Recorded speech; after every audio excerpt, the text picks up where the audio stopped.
fanfic of Teardrop X Woody, and now I'm just seeing tennis ball X what was it? Golf ball. I'm just gonna read it to you guys. I wish you wouldn't always friend-zone me, saying it's only a pencil. I only say yeah, it's a pencil to everyone, so she doesn't know I have fallen for her. Over these years, we have been best friends. She's just so beautiful, intelligent, cute, and the way she's bossy, it makes me fall for her. But what I find the best about her is she's short. But what confuses me about her is she almost never gives me a job on a team.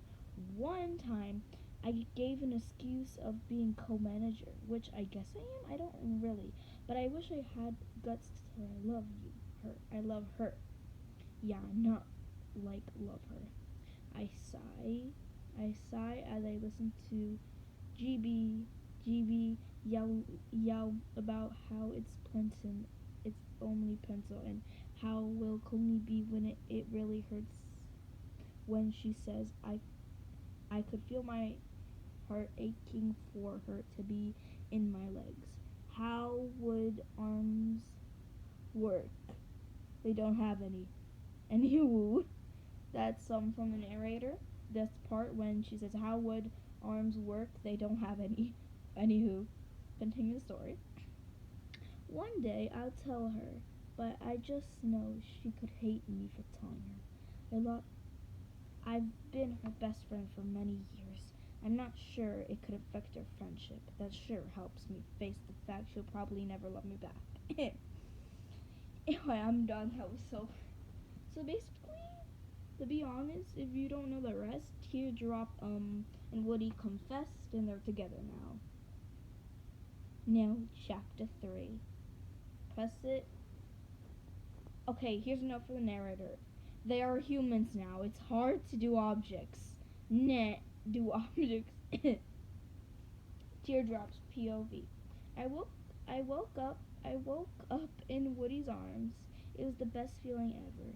We must have fallen asleep here because we are in the exact spot as we're cuddling into Brace's feeling warm. It felt good to be with him. Okay, third person. Woody slowly blinked his eyes open, seeing Teardrop in his arms. She had cuddled into embrace sometimes last night. He thought he shifted a bit to get comfortable, but Teardrop ended up getting scared by the sudden movement and looked up really quickly. Woody wondered if she woke her up and tilted his head a bit. Teardrop understood this and checked her head no. Teardrop was relieved by this. Teardrop never wanted to let go, but she was a bit hungry. Her stomach growled, and Woody heard. Hungry? He asked Teardrop, nodding her head. Woody stood up with her still in her arms, startled it before letting go. Teardrop was kind of disappointed they had to let go, but don't object because she was hungry. Teardrops grabbed Woody's hand and started walking with him back to the houses. When they got there, they decided to go to Woody's house because it was closer. When they got there, Bottle was just sitting there. Wasn't she broken in the last time I checked? Teardrop thought. Bottle continued to sit there like there were nothing wrong. Woody and Teardrop decided to leave her alone and just went around her. Into the house, Teardrop let go of Woody's hand and walked to the kitchen. With Woody following like it wasn't his house. Time skip brought you to the I can't say it. Time skip brought to you by the depressed person, this narrator. After Woody fixed breakfast and they ate. What did you say, 8? It's 8, not 8. I can't say it.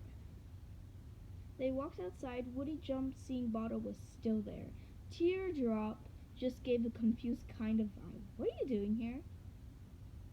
Woody asked, even more confused than Teardrop. I need advice. she said as she drew out her words, making it sound like I need advice. With with what? Now they were the two most confused people on the planet. No one ever came to invite them for him. I need dating advice. I have a huge crush on this guy. She says, sounding to be out of her dumb state. Who's the guy? Woody said, now wanting to help Bottle. Looked down of embarrassed.